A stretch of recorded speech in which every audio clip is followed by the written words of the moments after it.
اللہ تعالیٰ سے ہماری دعا ہے کہ یہ دن کسی کو نہ دکھائے، کیونکہ یہ جو دن ہیں یہ بہت ہی کٹھن دن ہیں اور بہت ہی مشکل والے دن ہیں۔ یہ اتنی بڑی تکلیف والے دن ہیں کہ اللہ تعالیٰ ہر انسان کو، ہر مسلمان کو یہاں آنے سے بس اللہ تعالیٰ بچائے۔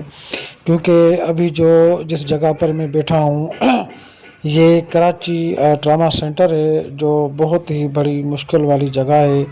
ادھر جو ہے نا دیکھو یہ کیسے لوگ سو رہے ہیں اور بیٹھے ہیں، اور یہاں پر میں خود بھی بیٹھا ہوں۔ تو میری دل نے چاہا کہ میں دوستوں کو تھوڑا ویڈیو بنا کے دکھاؤں کہ کس طرح یہ دیکھو نرم نرم بستروں پہ سونے والے آج کیسے نیچے فرش پہ یہ لوگ سو رہے ہیں۔ اصل میں یہ یہاں پر ٹراما سینٹر ہے۔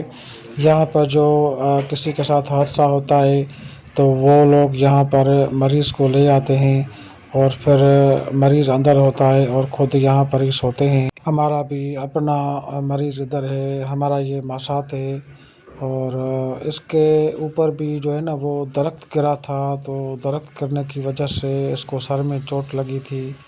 تو ابھی اس کی جو ہے نا آنکھوں کی روشنی چلی گئی تھی، تو ہم ادھر ٹراما سینٹر پہ آئے تھے تاکہ اللہ تعالیٰ ان کو شفا دے۔ تو دیکھو میرے بھائی، دیکھو یہاں پر دیکھو کیسے لوگ بیٹھے ہیں انتظار میں، سب کے سب اپنے پیاروں کے انتظار میں بیٹھے ہیں تاکہ وہ خوش ہو جائیں۔ تو ٹھیک ہے بھائی، آپ سب دوستوں سے دعا کی درخواست ہے کہ یہ ہمارا جو ماسات ہے جلدی سے جلدی صحت یاب ہو جائے، اور اللہ تعالیٰ ان کو ان کی آنکھوں کی روشنی واپس دے دے۔ آپ سب کے سب لوگ ان کے لیے دعا کریں۔ جزاک اللہ خیرا، جزاک اللہ، اللہ تعالیٰ آپ کو سلامت رکھے، آمین۔